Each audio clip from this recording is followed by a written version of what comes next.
In the heart of the once vibrant village of Yekarila, the echoes of the Great Flood still lingered in the air, carrying with it the weight of loss and destruction. Among the survivors, a widow named Gladys stood resilient, her spirit unbroken by the storm that had claimed her husband and threatened to consume her only source of sustenance. She had just returned from her late husband's farm, weary from uprooting cassava before the rotting roots could be claimed by the relentless erosion.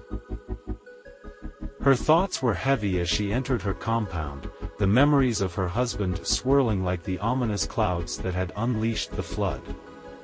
But her moment of solitude was abruptly shattered by the thunderous arrival of Lookman, her brother-in-law, his face twisted in a snarl. "You thief!" he bellowed, his voice dripping with venom. "How many times have I warned you not to go into that farm again? That land belongs to me now, and you better stop stealing from it, or I'll pay the youths to beat you up."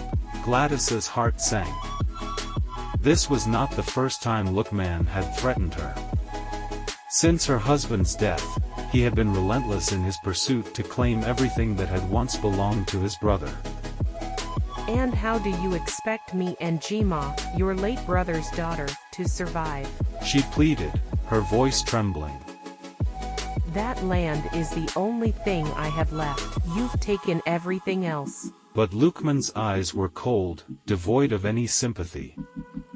"You've been warned for the last time," he hissed before storming away, leaving Gladys standing alone, tears welling up in her eyes as she mourned not just her husband, but the life they had once shared. As night fell, Gladys prepared a simple meal for her daughter, Jima, the weight of Lookman's threats pressing down on her. But as she lay awake in the darkness, her thoughts turned to the village's latest crisis, the mysterious disappearance of the face of Uchele, the sacred deity worshipped by the people of Yekarila.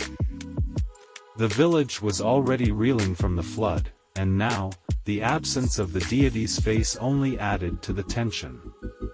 The next morning, the village was abuzz with rumors.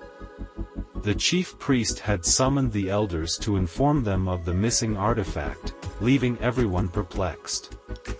Among the whispers of suspicion, Lookman seized the opportunity to further his wicked agenda. He approached one of the chiefs, his voice laced with deceit.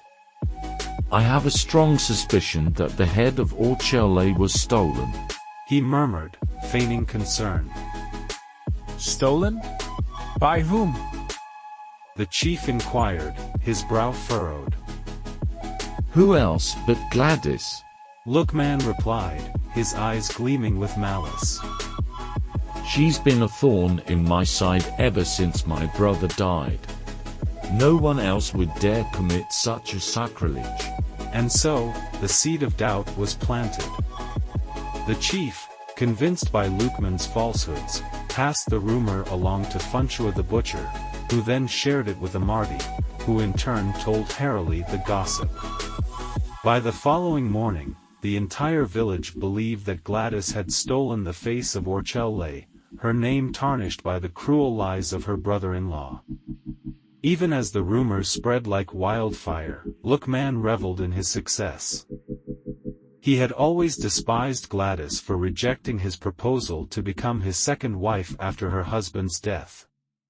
Now, he saw the village's distrust as the perfect opportunity to rid himself of her once and for all. "She refused me, and now she will pay," he boasted to himself, his mind already concocting the next phase of his plan.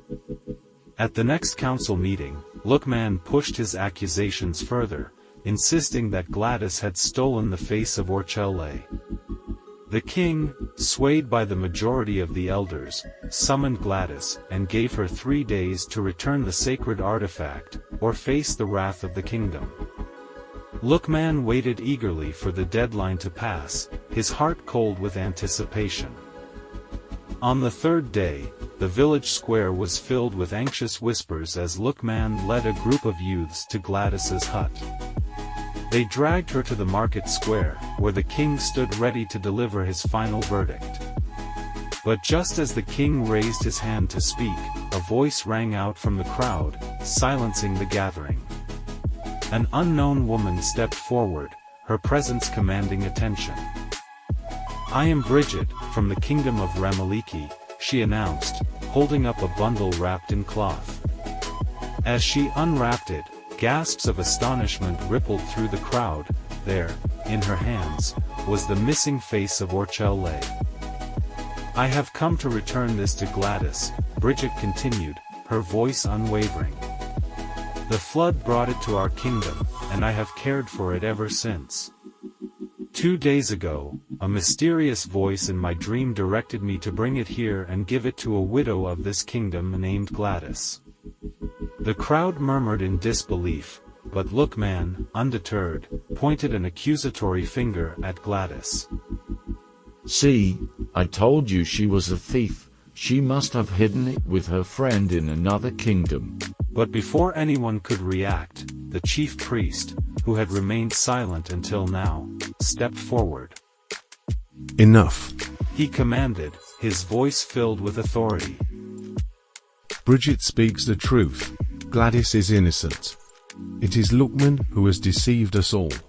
He has lied and stolen from his late brother's widow, driven by nothing but greed." A stunned silence fell over the square. Lookman, realizing his plan had unraveled, tried to flee, but the very youths he had paid to beat Gladys seized him, dragging him before the king.